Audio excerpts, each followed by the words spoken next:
Ребят, всем привет. Чем больше мы все с вами живем, тем больше мы вольно или невольно встречаем людей.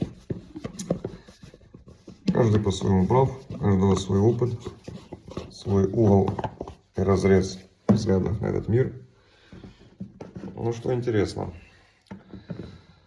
кто-то говорит, главное жить по совести.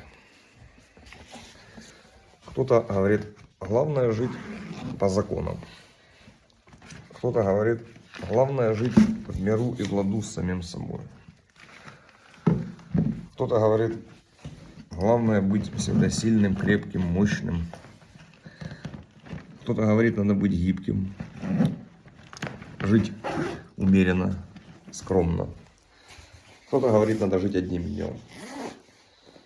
Кто-то говорит, нужно думать о будущем, смотреть в завтрашний день. Мне кажется, главное просто жить.